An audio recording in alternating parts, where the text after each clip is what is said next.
All right, we're going to get started. Hi, I'm Sara Butler. I'm the director of the Center for Historical Research here at Ohio State, and we are absolutely delighted to welcome you all here for our first lecture in our second year of the Anger in History series. For those of you who don't know much about the Center for Historical Research, its goal is to put on two-year series, usually on exciting, relevant topics, with the goal of creating conversation across the disciplinary boundaries. We are always delighted to be working with other departments and other centers. Today, in particular, this talk is not just put on by the center, but it has been co-sponsored as well by the Department of Political Science and the Mershon Center as well. So it is a great opportunity for us to be speaking with those on topics that we're all excited about, but from different disciplines. We also are going to have this series continuing throughout the whole year. Our next speaker is going to be on October 7th. We're going to have Mitchell Murbach here, a medieval art historian, talking about Peter Bruegel's anger. So we hope to see some of you there. There is also an attendance list going around that we would love you to sign. It is important we report our numbers. But also, if you are keen on finding out more about other lectures in the series, please do put your email address down, and I will add you to the list where I advertise all the upcoming talks. So today I'm going to bring up Elizabeth Bond, who is a member of the History Department, and she is going to introduce our speaker. Thank you.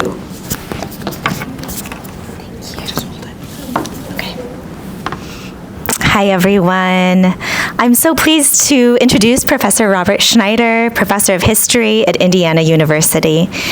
A specialist in the history of early modern France, Professor Schneider has dedicated much of his career to the history of state formation and political culture. Professor Schneider is the author of 4 books. In his recent book, The Return of Resentment, The Rise and Decline and Rise Again of a Political Emotion, tells the rich and complex history of an emotion and of an idea, one that is deeply contextualized in modern political and social life, and that reaches well beyond early modern Europe. His work has been recognized by the Simon Guggenheim Memorial Foundation, the National Endowment for Humanities, and the American Council of Learned Societies. Professor Schneider's distinguished record of service includes leading the American Historical Review as editor from 2015 to 2015. Today, Professor Schneider is speaking on anger, and especially on performing anger. Please join me in welcoming him.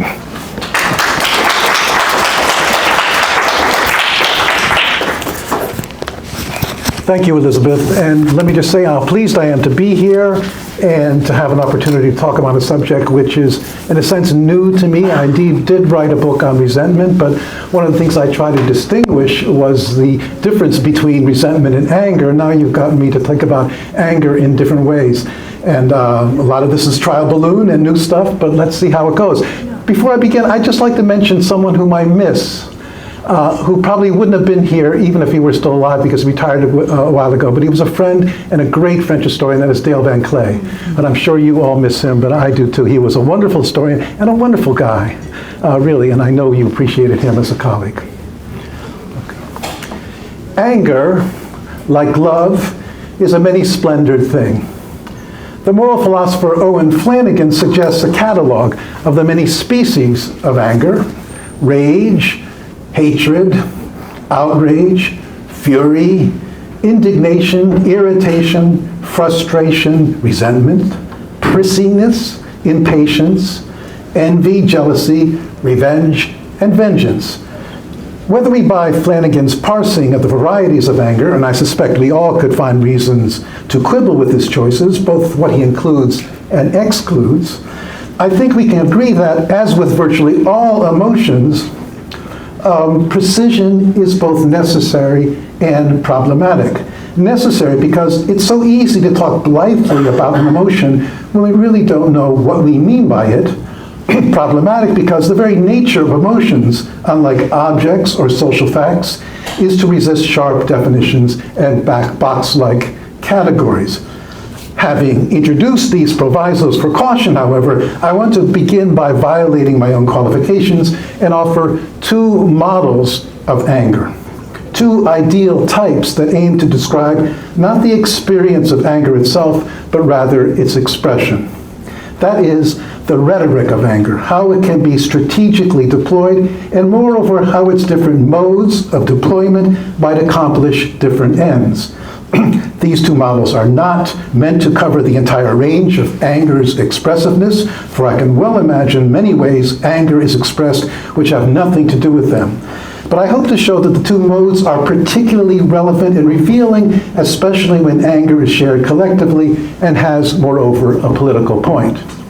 My first model is derived from the field of moral philosophy, in particular the work of Peter Strawson and Stephen Darwall, who propose thinking about anger and kindred emotions like resentment and indignation as asserting moral claims on the part of the aggrieved or injured. In this sense, anger communicates an urgent message to the perpetrator that the victim requires acknowledgement and redress. If you willfully step on my toe, or even accidentally, the anger I express is not merely an expression of pain, nor a prelude to a revengeful response, but a demand that you apologize. Expressive anger of this sort is especially pertinent precisely for people who lack sufficient standing to have their grievances routinely acknowledged. Those, for a variety of reasons, low status, outcast positioning, marginalization, lack of resources, and just sheer prejudice, are rendered somewhat invisible or are easily ignored by the majority. Anger is thus a message, a productive means of demanding justice. There is, however, a catch in all this. In order for the anger to be effective in this sense, it must be conveyed in a legible, acceptable manner. It cannot be inchoate or freighted with so much emotion as have the noise eclipse the message, so to speak. Screaming at you after you trod on my foot is not likely to evoke the apology I would like. Or if proffered at all, it would likely be a function of duress, not contrition. And here we see introduced the vexed issue of respectability, or perhaps civility, the obligation on the part of the aggrieved to find a way to express their anger within the bounds of tacitly established conventions of expression or comportment, such that their grievances will actually be listened to.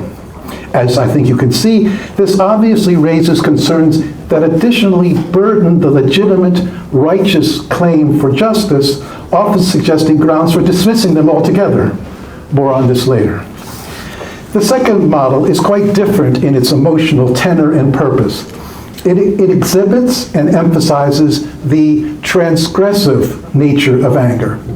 In some respects, I think we could claim that all anger flirts with transgressiveness insofar as it often brings a pitch of emotional expressiveness, which is normally contained without, that is, going outside the limits of appropriate behavior. It brings something inside, so to speak, outward, transgressing thereby what is normally expected or tolerated.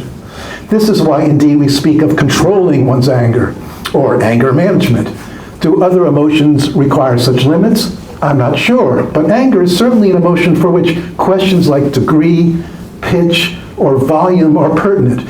Anger is often threatening, menacing, sometimes scary, the way other emotions just are not. An angry person can simply come off as out of control. He might even blow his top, quite an alarming image when you actually picture it. But there's a mode of what I'm calling transgressive anger, which is precisely controlled. That is, as opposed to someone flying off the handle, as we say, this anger is purposely expressed in a transgressive manner strategically, so as to convey something fundamental, not merely about a grievance, but more broadly about the status or identity of the aggrieved. It is thus more ambitious than the other form of anger as a call for justice. Thus, it risks demanding more than can be delivered. In order to put some flesh on the bare bones of these two models, let me briefly offer two examples. To illustrate the first, what we might call anger as a claim for justice, I turn to the case of Jean Amery, an Auschwitz survivor who in the 1960s wrote an essay which in brief offered this challenge. In the midst of the world's silence, our resentment holds its finger raised. our resentment, our anger, holds its finger raised. In short, Amaury was appalled that barely 20 years after the liberation of the camps, the German populace had, in a sense, turned the page of history. Moreover, there was the widespread sense that recalling a troubled past was not only unhealthy, but a sign of willful obstinance, as bothersome as it was unnecessary. In the face of a prosperous, civilized, seemingly tolerant Germany, happy to put its troubled past behind it, Amaury defiantly asserts, I stuck out. I persevered in my anger, in my resentment.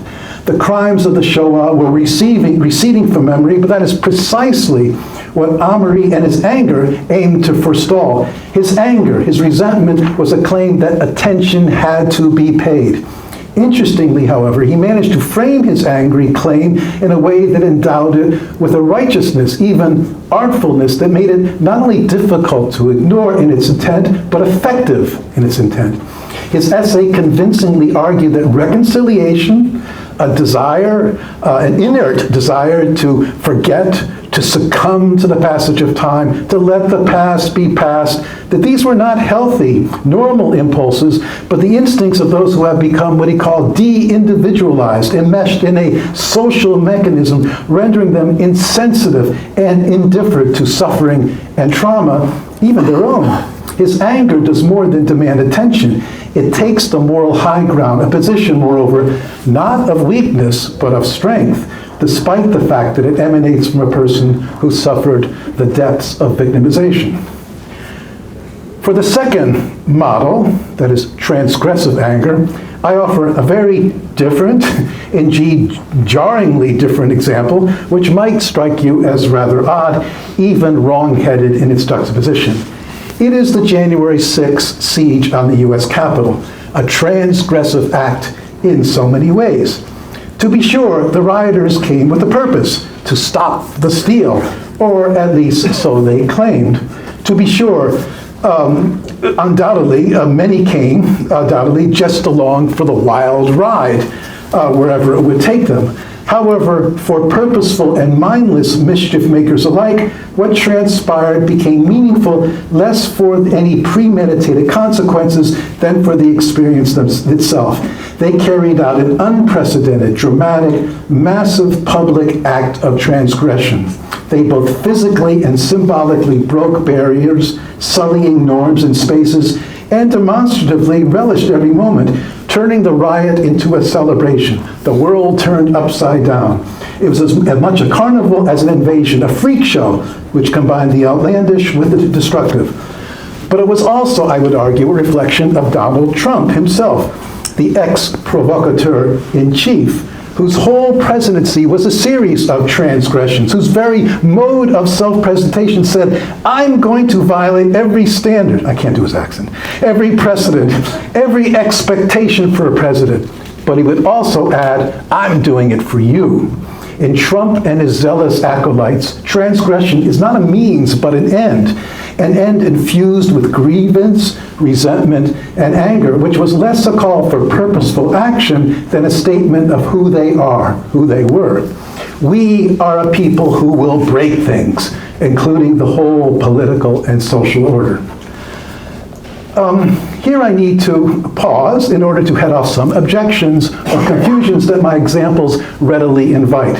It would be entirely reasonable for you to conclude that my two models of anger could be categorized into a pair of opposites, liberal and, say, extreme or radical.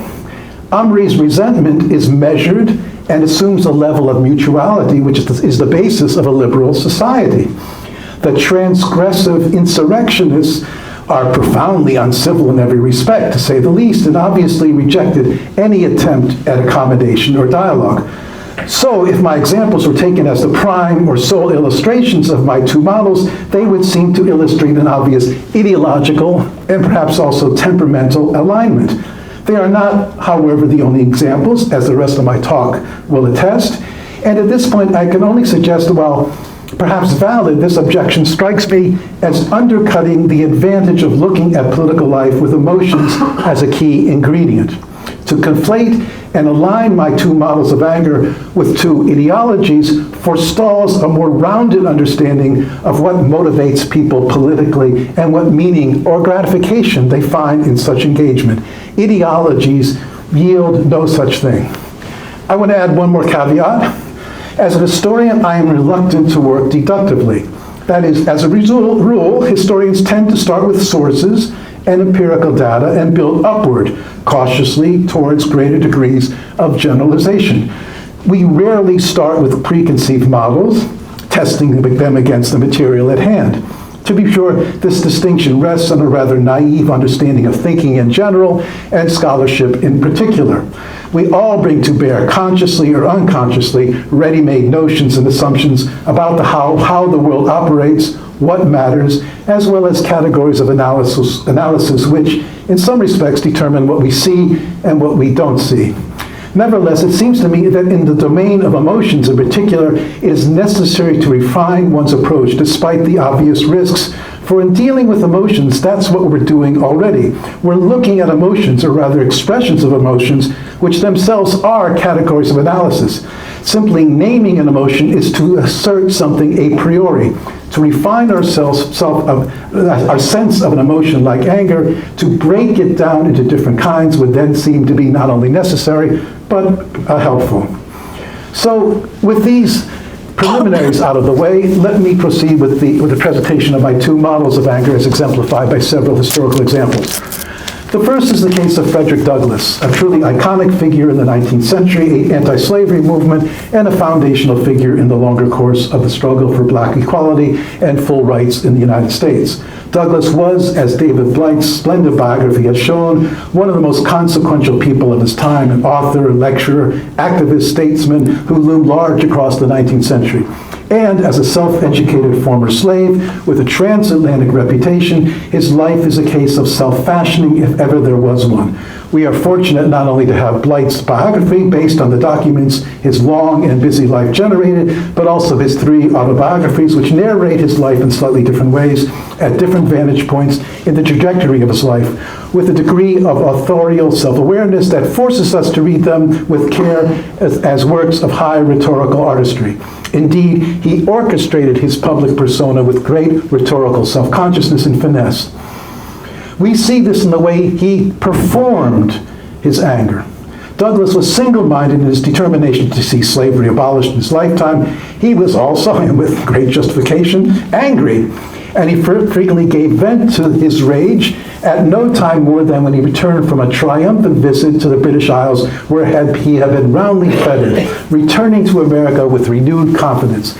He was not only a returning hero from his foreign travels, but an angry young black American ready for a new kind of attack on his native land, writes Blight. In May 1847, he spoke at the annual gathering of the American Anti-Slavery Society before a crowd of nearly 4,000, and he did not mince words. "I have no love for America as such," he proclaimed. "I have no patriotism, I have no country. The institutions of this country do not know me, do not recognize me as a man, except as a piece of property. The only allegiance he recognized was to 3 millions of my fellow creatures groaning between the iron rod with stripes on their backs." And lest his auditors had any illusions as to his feelings regarding his unloved country, he concluded, "I desire to see its overthrow as speedily as possible, and its constitution shivered in 1,000 fragments." Days following the meeting, a writer to the Boston Post called Douglass a new demagogue in black. While Douglass clearly had returned from his trip abroad, newly stiffened to pursue his crusade with ever more vehemence, this was not a one-off occasion. He routinely vented his anger and outrage, regaling his auditors with gruesome accounts of the horrors of slavery, castigating them for their sinful complicity as citizens of a nation which thrived on the human bondage of millions. But what must be understood is that he did not simply voice his anger unadulterated. He did so in a rhetorically calculated way that made it, and more importantly, its causes, recognizable to his readers and audiences. There was, in other words, method to his anger. It was delivered in the venerable form of a Jeremiad. Today we use This word, somewhat casually, if at all, usually described to describe pronouncements of someone who tends to be gloomy or who foresees a calamitous future. Someone of this disposition is a Jeremiah. In times past, however, it referred to something more precise and quite broad in its relevance. As the literary scholar Sack van Berkovich shows in his 1978 book, The American Jeremiad, the Jeremiad was a capacious rhetoric which, while rooted in the colonial Puritan tradition, was renewed and refurbished across the subsequent centuries, providing a whole range of actors, everyone from hidebound conservatives to reformers, moralists of all stripes, radicals, and in the 19th century, feminists and anti-slavery activists, a way to frame their positions and critiques in the language and the spirit of the Old Testament prophets. The political sermon was a fundamental feature in American culture, used by those who might have nothing in common except an allegiance to a biblical tradition. In playing upon this age-old register, Douglass, like other orators and writers of the day, knew he was speaking and writing in a language that his auditors and readers appreciated and understood, even if they did not share his sentiments. And many manifestly did not. They had to recognize the letter and spirit of the key in which it was delivered. In short, Frederick Douglass knew his rhetorical tradition well. The Old Testament was at the heart of the reading curriculum of this consummate autodidact. And in his sermons and writings, he repeatedly evoked the Hebrew prophets, Jeremiah, Isaiah, and Ezekiel, to great effect. As the latter-day Jeremiah, he spoke as did the ancient prophet, calling the nation to judgment for its mendacity, its wanton violation of its own covenants, and warning of its imminent ruin, writes Blight. At a debate in Dundee, he cited verses 4 to 20 from chapter 1 of Isaiah. Ah, sinful nation, hear the word of the Lord, ye rulers of Sodom. Give your ear unto the law of our God, ye people of Gomorrah. Your hands are full of blood. After the election of the slaveholder, General Zachary Taylor, in the presidential election of 1848, Douglass raised his Jeremiah to a plaintive pitch. What mean ye that bruise and bind my people? Will justice sleep forever? Repent of this wickedness by delivering the despoiled out of the hands of the despoiler. His prophetic diatribes were a mixture of doom and hope with an added measure of threat. He expressed confidence that the rising righteous tide of abolition would prevail to unmask the hypocrite, to expose the frauds of political parties, and rebuke the spirit of a corrupt and sin-sustaining church. The crusade would bring the battle to slavery in its stronghold, the compromises of the Constitution, and the cry of disunion shall be more fearlessly proclaimed till slavery be abolished, the union dissolved, or the son of this nation, of this guilty nation, must go down in blood. Several years later, he bemoaned that his countrymen were incapable of ever going beyond meaningless gestures such as fast days and 4th of Julys. Mimicking the language of Isaiah virtually word for word, he despaired that he would ever see the day of a chosen fast of the living God, a day in which the bands of wickedness were loosed, the heavy burden undone, the oppressed let go, every yoke broken, the poor that were cast out of the house brought in, and men no longer hiding themselves from their own flesh. America, he concluded, this erstwhile Christian republic fell woefully short. A judgment day was nigh. Douglass routinely laced his sermons and writings with a prophetic vision drawn from the Hebrew prophets. Even those who rejected his pleas, who denied the moral justice of his testimony, who were utterly hostile to his condemnation of human bondage, could not help but find his language brimming with the words of the Old Testament profoundly familiar, for they evoked the biblical culture that was part of virtually every American household. One of the most delicate moments during Barack Obama's first presidential campaign occurred when a sound clip of the Reverend Jeremiah Wright, who had married the Obamas, in which the black pastor was heard to declaim in a sermon, "God damn America."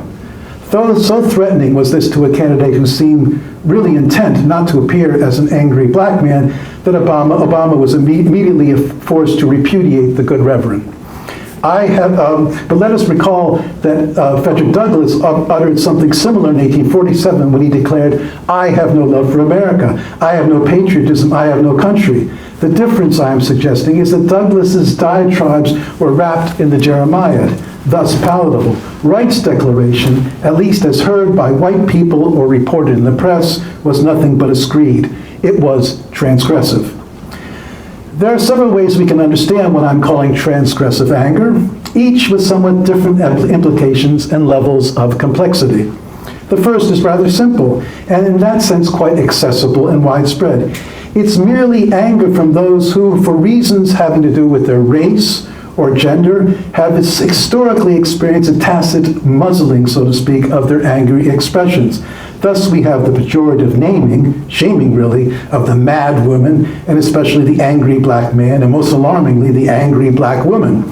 Let us remind ourselves that from time immemorial, anger was the privilege of men. Indeed, ever since Achilles' the Iliad, enraged men have been celebrated for the anger they manifest, even, or perhaps especially, when it leads to violence.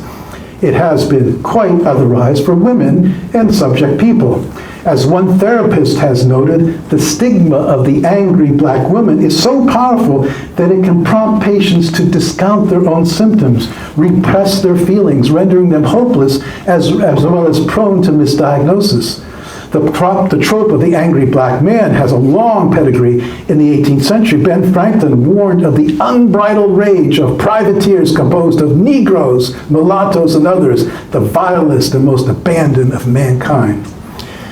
That an imperative to repress anger, often internalized, that today it's less robust, has a lot to do with the black radicals and feminists of the 60s and 70s, militants like H. Rap Brown, Stokely Carmichael, Angela Davis, and the Black Panthers, both male and female, who vehemently rejected, indeed joyously flouted the stifling restrictions, which, of course, pertained only to them. As Carmichael proclaimed in 1962, for once, black people are going to use the words they want to use, not just the words whites want to hear. But even as they were demonstratively violated, these restrictions ran deep. For someone like Audre Lorde, writing in the early 80s, anger was her existential response to racism, but it was something she grappled with as well. My response to racism is anger, she wrote in her canonical essay, The Uses of Anger. I have lived with that anger, on that anger, beneath that anger, on top of that anger, ignoring that anger, feeding upon that anger, learning to use that anger before it laid my vision to waste for most of my life. In short, for an earlier generation, merely self-presentation as angry amounted to a statement. It was the angry music, so to speak, even more the words that matter, although the words certainly matter too. Think of Gil Scott Heron's brilliant "The Revolution Will Not Be Televised." For a black man, and especially a black woman, to voice unapologetic anger was itself transgressive, a statement not so much of purpose, but of being. This is who I am. This is how I feel. If you don't like it, too bad. But a word about the concept of transgression in this context and in all others. It is a moving target. What was once transgressive is now the norm. As that great sage songsmith Cole Porter tells it, in olden days, a glimpse of stocking was looked upon as something shocking, but now God knows anything goes. Indeed, it's hard to imagine a Lenny Bruce or a Dick Gregory shocking people today with their transgressive comedy shticks. I remember well when saying the F word, I'm not going to say it, was taboo. Now you can have the pleasure of seeing it printed in the New Yorker. In contemporary speech culture, it functions as an all-purpose modifier. I would suggest that Pakaj Mishra wrote a book a few years ago, The Age of Anger, A History of the Present. I would suggest that a more apposite title would be The Age of Transgression, which suggests a question. If practices of transgression are ubiquitous, commonplace, can they still be transgressive? More on this later. In any case, displays of anger, while perhaps more prevalent in contemporary public discourse than in past times, still has an important function, especially for marginalized or overlooked people. And here we see a second aspect of transgressive anger, or perhaps merely a deeper understanding of the first. It's anger with a purpose. Not a purpose in the sense of affecting others, of appealing to the sentiments of the majority, hoping to elicit their sympathy. Rather, it's purposefulness that serves to foster both self-consciousness and solidarity, a collective identity among those who find communal solace in its expression.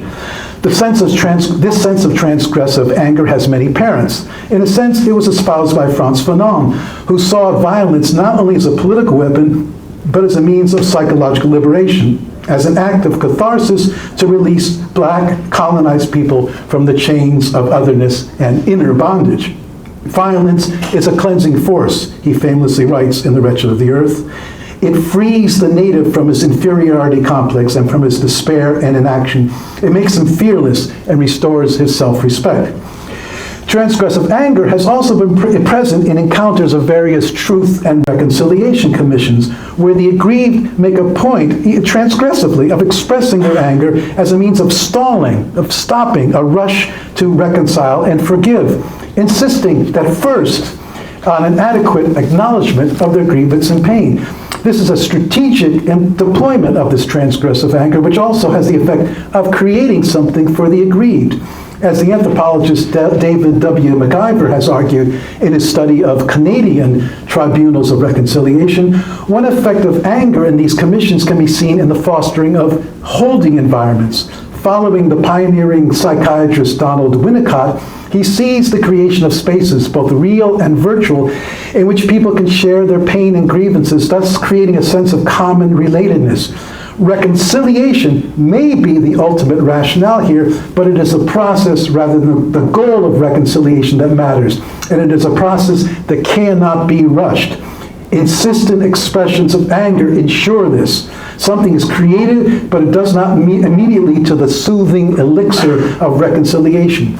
Even if that cherished goal is never achieved, something is accomplished in the way of developing political subjectivities based on shared anger. Anger, then, is a step in the creation of collective self-consciousness.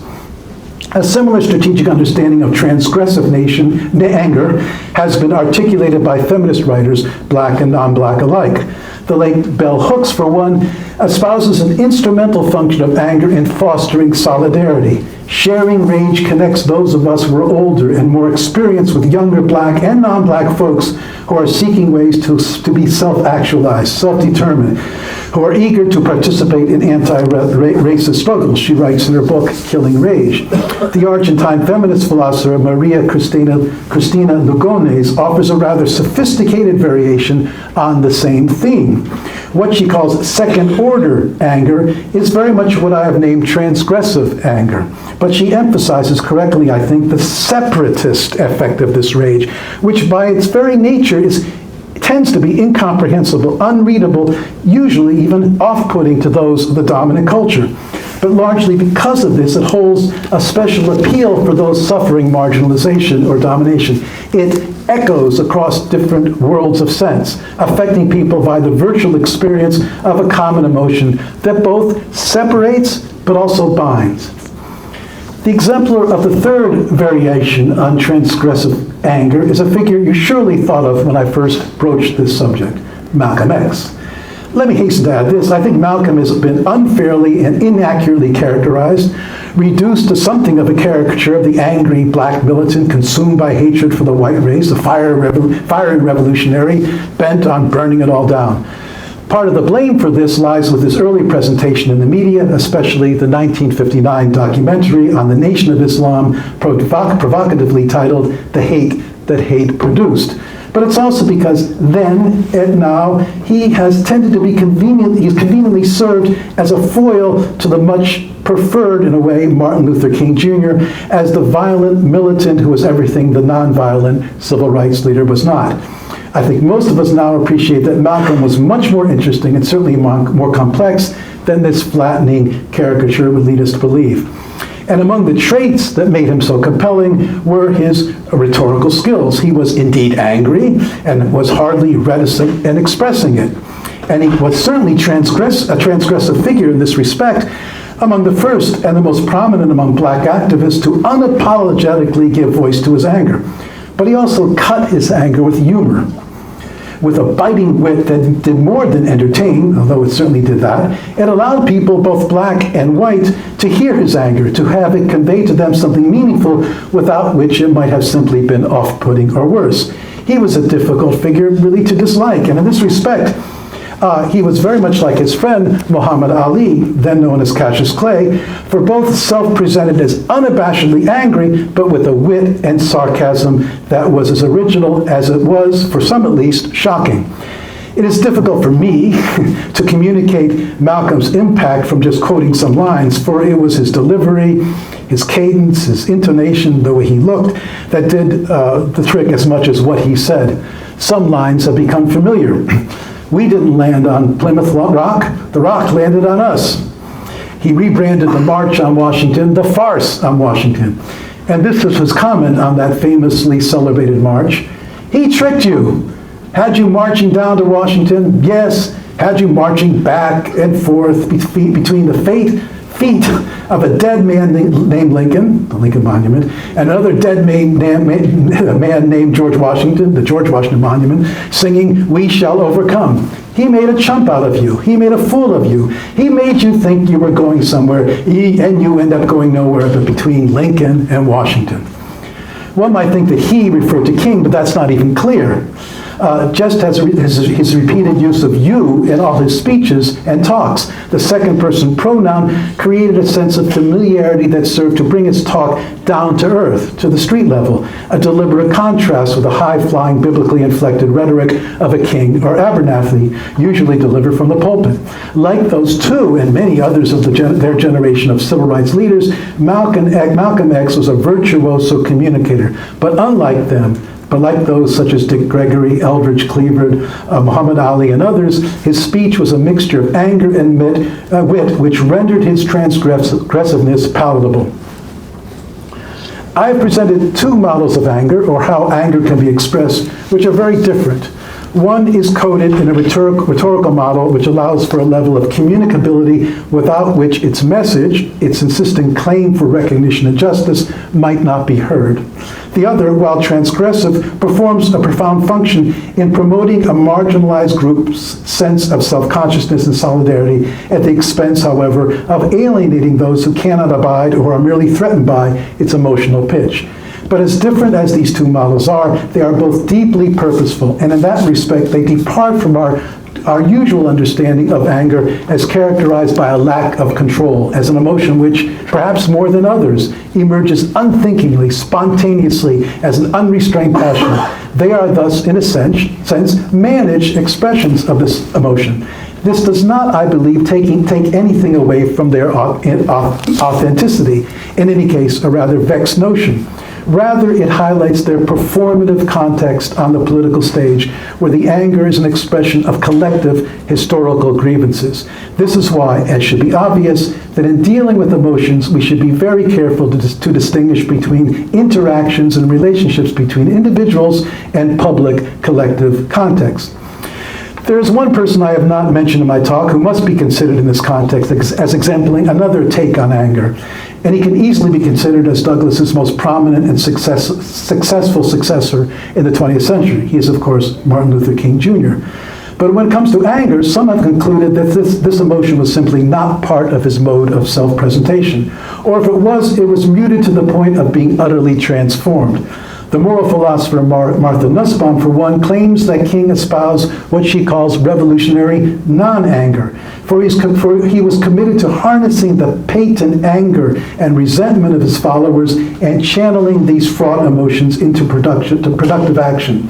This means acknowledging and expressing people's justifiable anger, but ultimately bringing them to overcome it in the service of the cause. In his letter from a Birmingham jail, King writes, "I have tried to say that this normal and healthy discontent can be channeled into the creative outlet of nonviolent direct action. But it is important to note as well that he prefaced this proviso with a statement that warned of the violence that would ensue if nonviolent means did not yield results. The Negro has many pent-up resentments and latent frustrations, and he must release them. If his repressed emotions are not released in nonviolent ways, they will seek expression through violence. This is not a threat, but a fact of history, he wrote.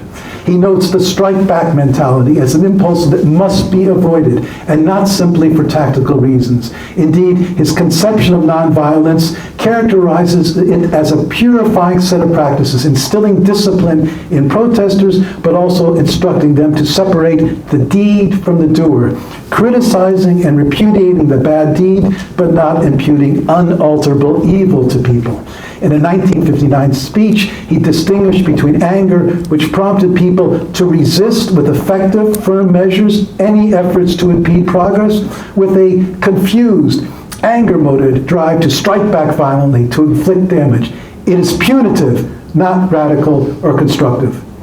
Anger, King urged his followers to keep their eyes on the prize, to strive not for retribution but justice, to hold out for the redemptive future he prophesied in his celebrated I Have a Dream speech, which perhaps more than any other expression of the day did more to supplant anger with hope as the emotional temperament of the civil rights movement.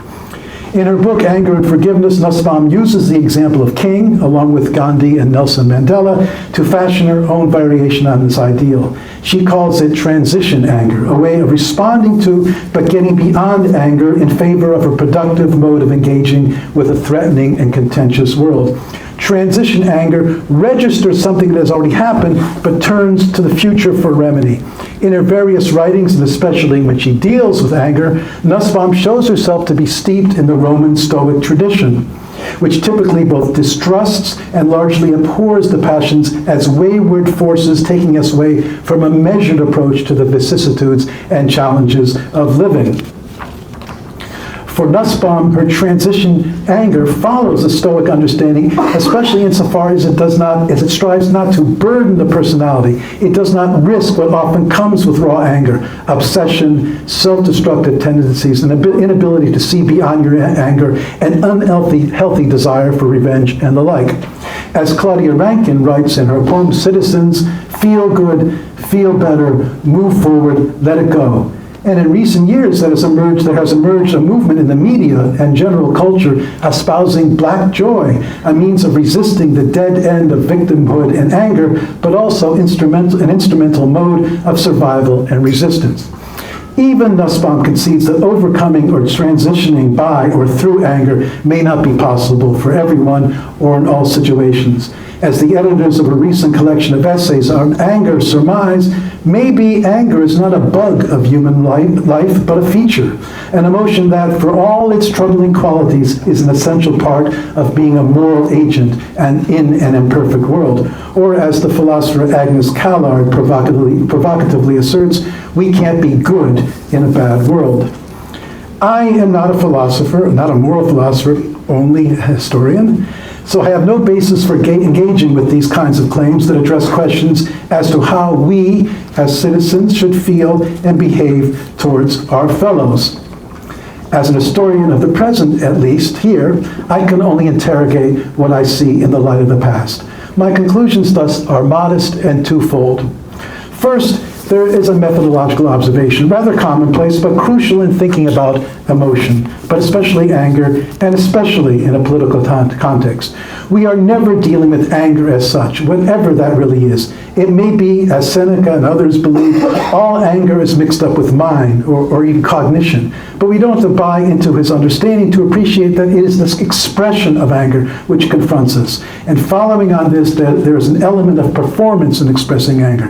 The performance may range from unstudied and seemingly spontaneous to strategic and highly self-conscious in how it is expressed.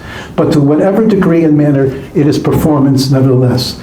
My second conclusion has to do with the nature of the performance. I have offered two models, one cast in order to elicit a desired response, a measure of recognition and even justice, and therefore characterized by a dynamic of communication to others. The other more turned toward those sharing in the anger, without much concern for communication outward, so to speak, but still purposeful in fostering solidarity and collective self-consciousness. I have conveyed in a sense that each of these models is indeed purposeful, each in its own way. When I reflect, however, on our present moment, I'm concerned that their modes of performance are no longer as effective as they once were. Briefly, the kind of Old Testament language and references that Jeremiah practiced by Douglass and others, does it still have the kind of reach, appeal, and emotional communicativeness in a secular culture, bereft not only of a shared biblically grounded set of references, but of anything else that is shared across a wide swath of our large, diverse, and polarized populace. And transgressive anger.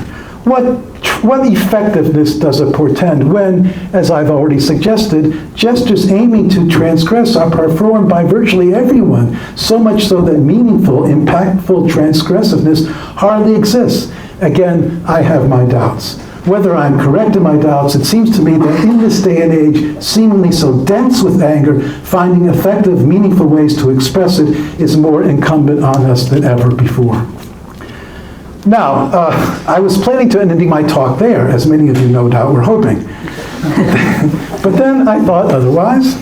In my recent work, I'm striving, as I have noted, to be an historian of the present.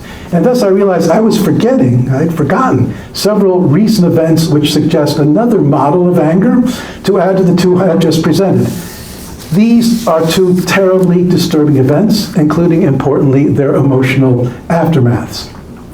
The first is when, 4 years ago, a Minneapolis officer of the law held his knee on the neck of George Floyd for more than 9 agonizing minutes, snuffing his life out in full view, not only of the people on that street corner, but of millions who saw, many repeatedly, the video of this horrifying scene, and they heard his dying words, "I can't breathe."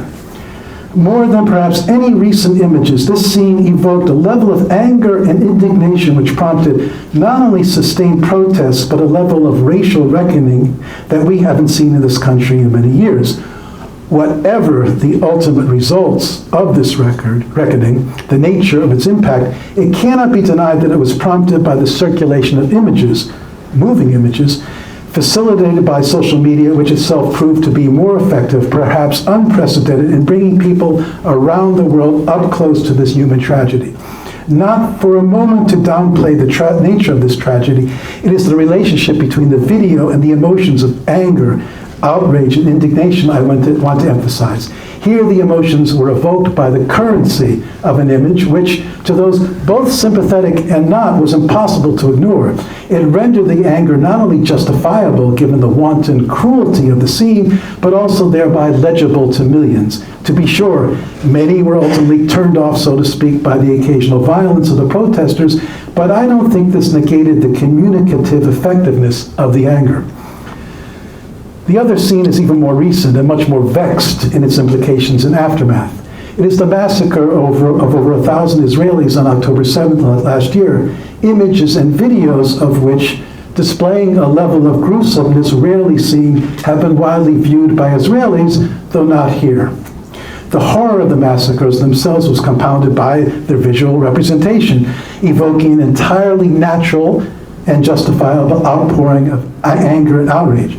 Of course, it also led to an Israeli military response endorsed, it must be said, by a wide swath of the Israeli public, which has inflicted death and unspeakable suffering on many, many thousands of innocent Palestinians living in Gaza. Thinking about the differences between these two events, or rather the very different aftermaths of the anger they evoke, would take us into political and moral considerations that I am neither qualified nor prepared to expound upon. At the very least, the different outcomes force us to acknowledge the unpredictability of unleashed anger. Rather, I want to underscore here the communal power of anger, indeed its capacity to create a communion of feeling that extends virtually far and wide. Its extension on a virtual level, however, is a product of image making, of the circulation of images, which today happens instantly, without, in these cases, instruments of propaganda, government, or partisan manipulation. They are raw, unfiltered, as close to the events themselves as possible without being there. The images both communicate something happening and evoke an emotional response at the same time. And the evocation is shared, becomes communal instantly. It creates a version of what the historian of the emotions, Barbara Rosenzweig, calls an emotional community, unbounded, virtual, yet real insofar as shared anger can facilitate mutual recognition. We are those who are very, very angry about this. But even more, because the anger is unleashed by a visible atrocity witnessed by all, it is an anger which is also recognizable even to those outside the emotional community, even those hostile to its interests and values. In short, its legitimacy is difficult to contest, and in this sense it is an anger that is legible, that conveys a message that performs something meaningful. Insofar as I have already cast doubt on the viability today of my first two models of anger, I am left with the uncomfortable conclusion that we will continue to be subjected to image-making, evoking strong emotions. Indeed, deliberately designed to evoke them. Mostly negative emotions, anger perhaps chief among them. And I emphasize being subjected. As all of us are all too well aware, we are in a media ecosystem where the means of sophisticated, effective fabrication, manipulation, and outright fakery are being refined even as we speak. How can we check the emotive response these made-up images are designed to foster? Some students of the emotions have suggested that only fear and anger are universal, evident, virtually the same in all cultures and times. I have argued for the political effectiveness of certain performative modes of anger. Perhaps to entirely reverse what I've said here, in the light of all this, especially what I've just said, we should strive to do what is difficult, perhaps even possible. Resist anger, or at least to be very wary, very suspicious of it, especially when it seems to overwhelm us. Thank you.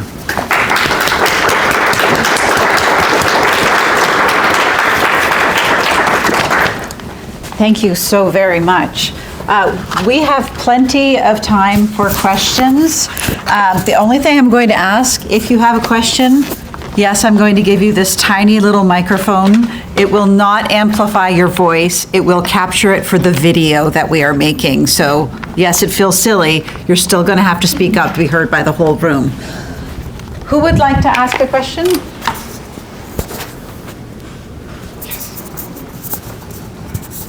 Yeah, could you talk a little bit more about the effectiveness issue? A lot of people see that anger is counterproductive. In other words, as you use your phrase, turns people off. And if someone like Douglass gets dismissed as a rambling demagogue, he's lost his effectiveness entirely. So it's like Martin Luther King, of course, is very strong about violence being counterproductive. Not to say it's unjustified, but you get the wrong thing. So the issue would be similarly with anger. Yeah. In some way or other. Well, I mean, maybe I didn't convey this well enough, but I think that Douglass, as a consummate, student of the Bible, but also as an orator of high accomplishment, he knew how to calibrate his anger in a way, as I'm trying to say, that was understandable. People heard it. They couldn't dismiss it, or because it was delivered in a language, in a register that they recognized. How could you dismiss someone who's channeling the Old Testament prophets when it's something that you've been reading all your life or hearing all your life? I mean, that's at least my analysis there. But I think that also it's interesting. I mean, anger and all emotions maybe, but anger is a way. This goes a little bit beyond what I was talking about, and maybe even deals with the individual that I tried not really to deal with, because I think thinking about individuals as opposed to collectivities is something different. But anger is a way of knowing the world and knowing yourself. I mean, think about it. What makes you angry? Well, that tells you something about whatever it is.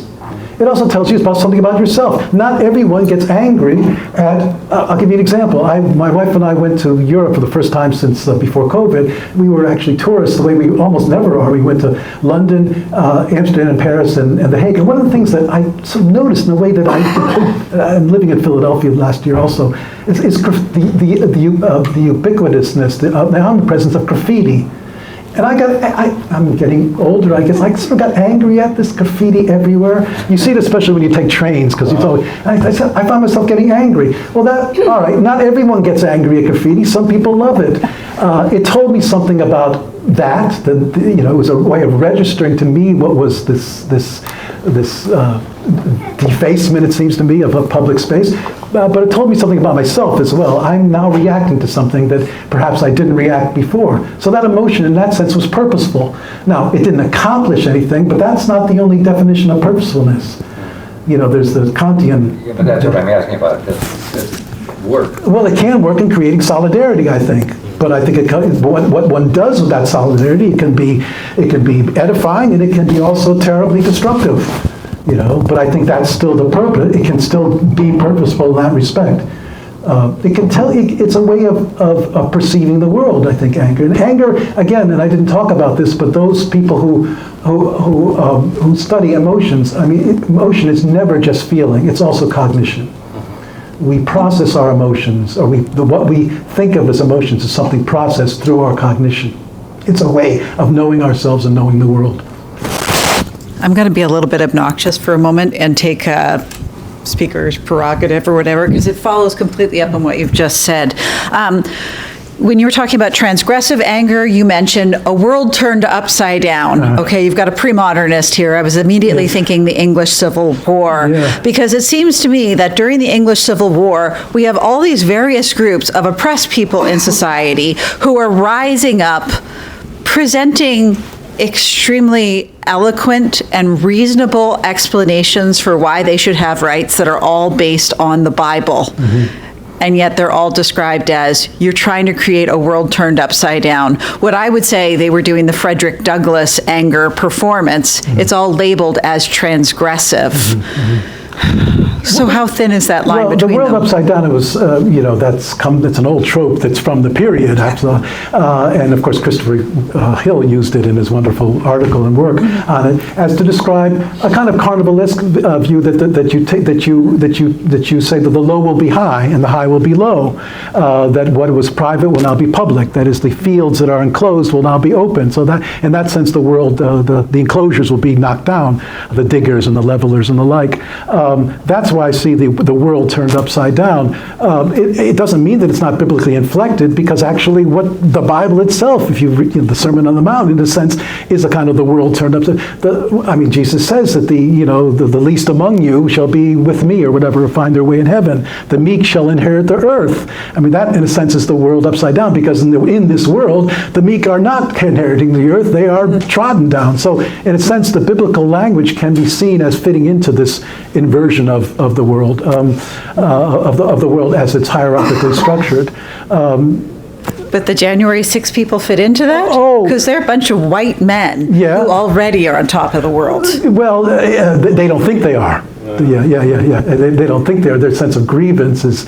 I use that sense of the world turned upside down because, in a sense, and this is where it's highly transgressive, what I was struck by, and when I wrote about this for HNN after it happened, what I was struck by is people like Nancy Pelosi and others talked about Congress as being defiled, and they talk about the sacred space. Now that's fine, but it's the idea of having something sacred trampled upon. That's the inversion.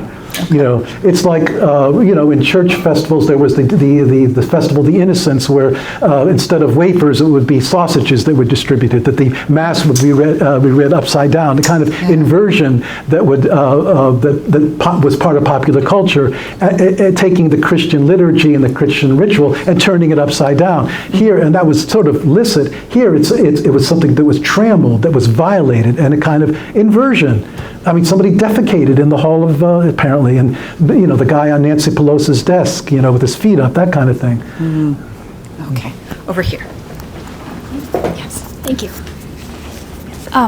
Thank you so much. My question was about something that I've been thinking about in my work, where elites in political power sort of talk behind the scenes with their consultants about manufacturing anger among the people for the sake of building up a coalition. And maybe there's a sense that if the US, for example, among the policymakers I'm studying, doesn't have a threat from abroad, there will be a lack of unity, whether it's in the Democratic Party or the Republican Party. And I'm struck by like how sometimes this anger that's manufactured by political elites isn't really rooted in the problems that people might actually have. Like China might not be the reason why workers are suffering, but it's a convenient foil for bringing people together and manufacturing anger. And I guess I was wondering where this kind of anger might fit in your, like how you might think about this kind of anger and the typology of that. And I guess political power in general, how that works with anger.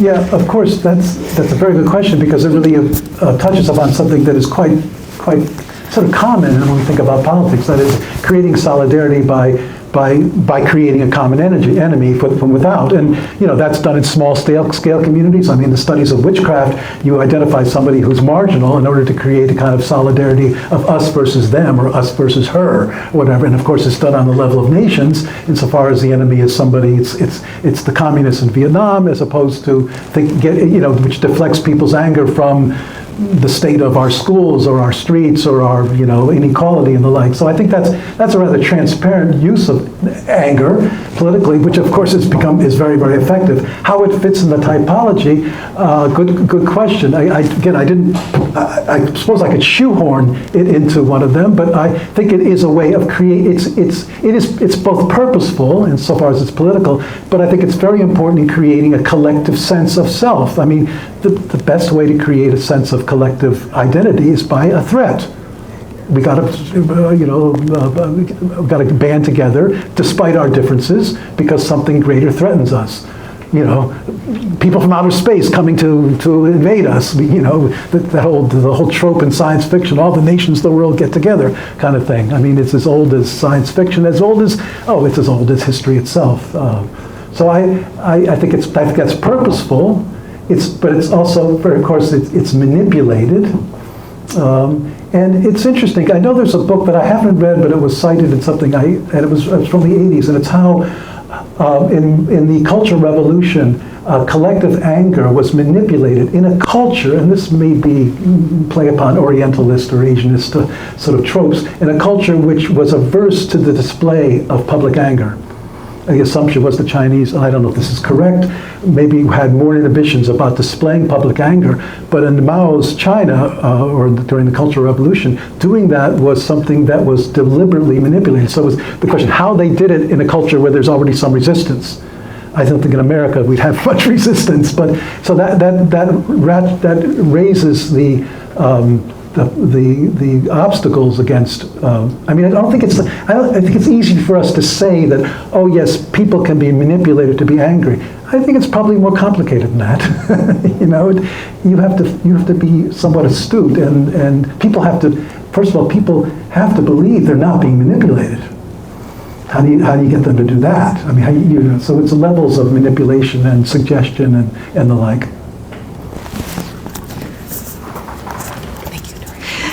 Fantastic talk. I wanted to follow up on the January 6th as kind of the odd case out here, perhaps, because I think those kinds of transgression, and they were white men, are absolutely traditional in a context of European white men's festivity. Defecation, invasion of sacred spaces. This is charivari of a kind that is very widely practiced, and it made me think of the papal interregna in the early modern period, when the Roman mob goes into the palace, goes looting the houses of cardinals. But those were cases, of course, of periodic calling of attention, of periodic, there was not an expectation of transformation. They belong more to the world of resentment that you talk about. And in your other cases, I think there is, with this anger, there's an expectation that it's going to get somewhere. Frederick Douglass was in an actual moment where he had some expectation or some hope of seeing actual progress. The Black Panthers, the Black Lives Matter protesters, these are all people who expect something to happen. And so this takes me back to the kind of duality that we think about when we talk about performance, even in the word performative, which is used in two totally different meanings right now. On the one hand, performance is an action that accomplishes something. The performance declares a before and after. It writes a new line in the sand, versus the performance is a conventional thing that happens over and over again, that is interpretable but deniable, and that for the moment gets the energy out. So I don't know if we're talking about two different things here, or if you see there's a kind of slow action that leads towards a more abrupt and disjointed kind of contemporary situation. Okay. Sorry. Not there.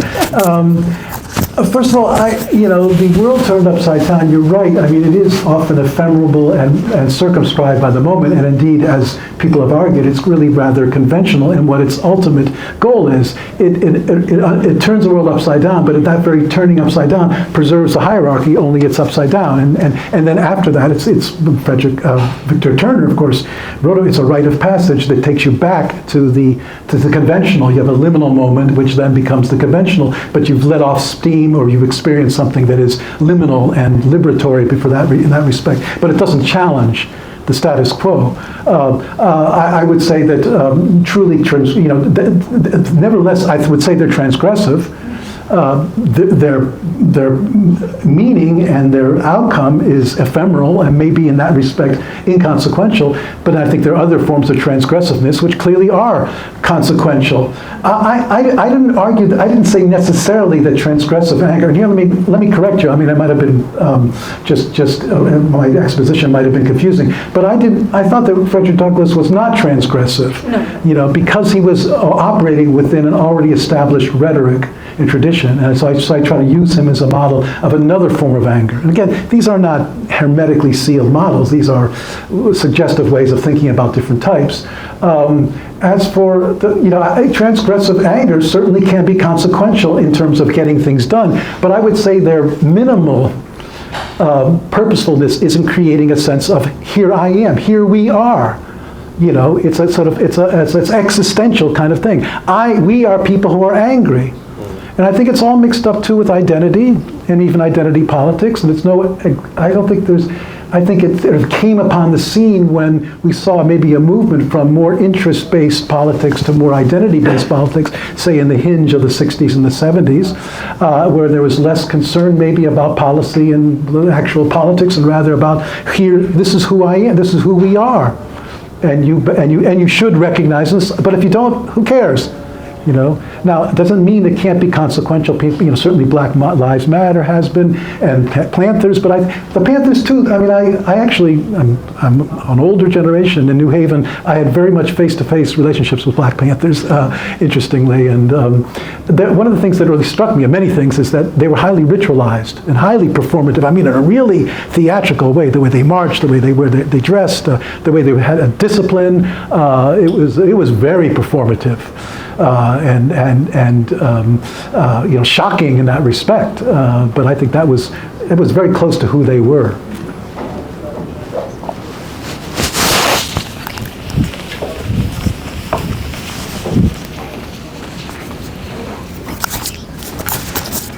Rob, I should have put you on the spot about this at dinner. Okay. But my question is, there's that wonderful book by Catherine Kramer on politics and resentment. Yes. That she did on Wisconsin and coining the term rural consciousness and all that. Would you care to comment on the fact that the group that rural people in Wisconsin hate the most were the faculty at the University of Wisconsin-Madison? Well, yes, I. How would you characterize that anger? Yeah, well, yeah, it's not only the faculty, it's bureaucrats from Madison. It's the Madison Department of Agriculture, especially, who often deal with land management. You know, these bureaucrats and experts coming from Madison who have PhDs in agronomy who tell people what to do. So it's an anger against a resentment of people from the city, of people from the capital, of people who are experts, of people who are urban. It's a whole bundle of things they're resentful of.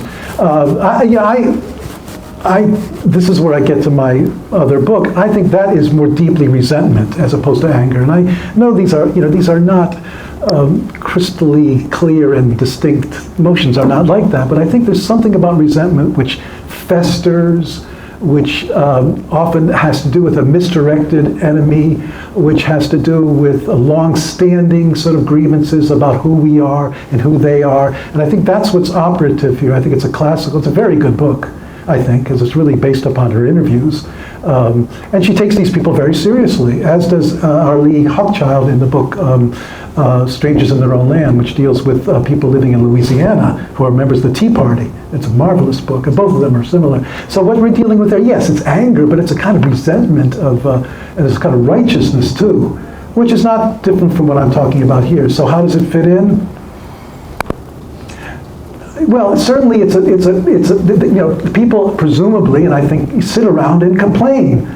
I mean, like we all do. I'm the faculty, we sit around and complain about those administrators. And, what are we doing there? We're not doing anything. I mean, we're not changing the administration, but we're creating a sense of solidarity. I mean, I have colleagues who I don't have much to do with, but we complain about the administration. Yeah, we bond. And I think that's often what's happening. And I don't want to trivialize it, but it's often what people do when they share anger or resentment. They're creating a sense of solidarity, and maybe they're reaffirming, I'm not alone in feeling that this vice president has really sort of screwed up my whatever, didn't give me this, or didn't, that you see that your other colleagues also have similar complaints, and so obviously it's a way, anger can be a way of exchanging information. Of motivating you to exchange information, to express information about, this happened to me. So I think that's what's going on. Do we have any other questions?